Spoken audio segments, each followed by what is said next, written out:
సురేఖ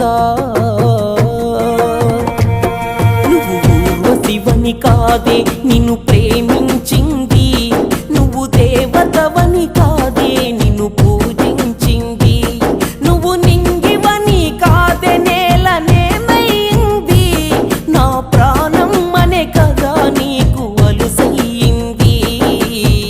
రాతలో లేని రాధమ్మ చెప్పలేను